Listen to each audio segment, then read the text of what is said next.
Hello and welcome to the Newsman, the news for the intelligent Indian.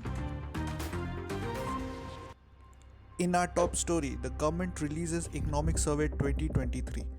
Typically presented one day before the budget, the Economic Survey provides a comprehensive review of the Indian economy and its performance in the previous year.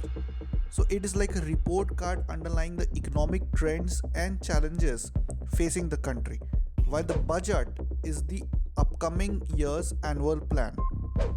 The survey asserts that the GDP will grow at 6.5% this year. Reviewing the health sector, the survey says that while the share of government spending on health has increased to 40.6% in 2018-19, still nearly half of all health spending in India is paid by patients directly. Thus, out-of-pocket expenditure remains high at 48.2%. Now, what is out-of-pocket expenditure? It is the money paid by households at the point of receiving healthcare. This occurs when services are neither provided free by the government nor covered under any insurance.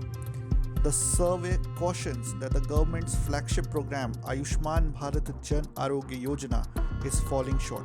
It is the world's largest cashless health insurance scheme. While the original target was 50 crore, only 21.9 crore beneficiaries have been verified till now. Finally, the survey recommends to increase the government's health expenditure from 1.2% to 2.5% of the GDP by 2025. Shipbuilding can bolster 𝗪𝗵𝘃𝗀𝗵𝘁, says Economic Survey. Identifying the economic role of shipbuilding, the survey notes its contribution to energy security, national defense, heavy engineering industry development, and its potential to increase GDP contribution through direct and indirect linkages with other industries. Employment generation. Shipbuilding has one of the highest employment multipliers among manufacturing activities of around 6.48. It is capable of generating mass employment in remote, coastal and rural areas and create employment opportunities for MSME sector. The survey demands that India must have access to climate finance, technology, critical minerals to meet international obligations on greenhouse gas emissions. Developed countries must support India in finance, technology transfer and capacity building. India's stand aligns with its policies of climate justice and Mission Life, a campaign led by the Prime Minister himself. Climate justice states that developed countries should pay more to subsidize energy projects in developing countries.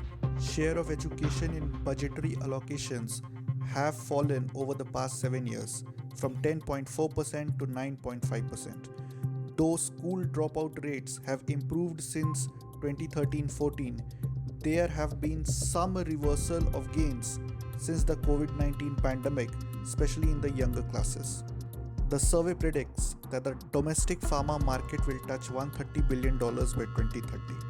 India ranks third in global pharma production by volume and 14th by value, with 20% global generic drug share and 60% vaccine market share.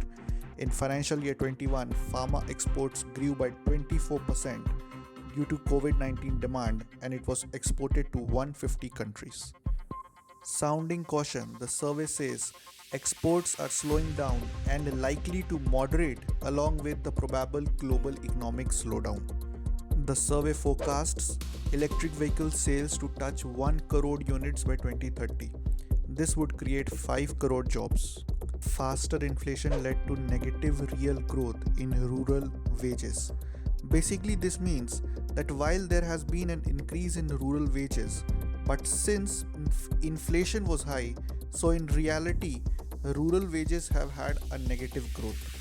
Moving to urban housing, the survey notes capital expenditure on housing declined by 32%. Capital expenditure are the funds used by the companies to undertake new projects or investments. Despite COVID resilience, IT to see muted growth this year. IT industry recorded 15.5% growth during the financial year 2021-22. However, financial year 2023 is likely to see a relatively muted growth, dampened by an expected global slowdown. In health updates, dermatologists have cautioned that indiscriminate use of biotin can be detrimental to one's health. Biotin plays a vital role in assisting enzymes to break down fats, carbohydrates, and protein. In state news, Andhra Pradesh Chief Minister 𝗀𝗵𝘁𝘁 announces that Visakhapatnam will be Andhra Pradesh's new capital. Updates from the environmental world, Environmental Information Awareness, Capacity Building and Livelihood Program unveiled its new logo. EIACP will serve as a one-stop platform for dissemination of environmental information. In updates from South Asia, IMF approves 4.7 billion loan to Bangladesh to help it cope with soaring energy and food cost prices. The Hindu editorial by 𝗵 Ranganathan talks about why solar energy may not be the best option for India. Arguments against solar include: Number 1. The financial viability of solar energy is due to government subsidies and concessions. Number 2. The shadow price or true economic value of coal is even lower than its market price. So it is wrong to say that the levelized cost of solar power is coming down to coal. And number 3. Solar electricity requires battery storage due to its irregularity, adding to its cost, while coal electricity is continuous. In conclusion, the author argues that India is better off relying on hydro and coal instead of solar energy due to underutilized hydro potential and high cost of solar storage. Coming up next, good news for India, as the World Economic Outlook by the IMF predicts India will stay the world's fastest growing major economy in 2023 and 2024. And wrapping up with sports, Novak Djokovic wins Australian Open to reach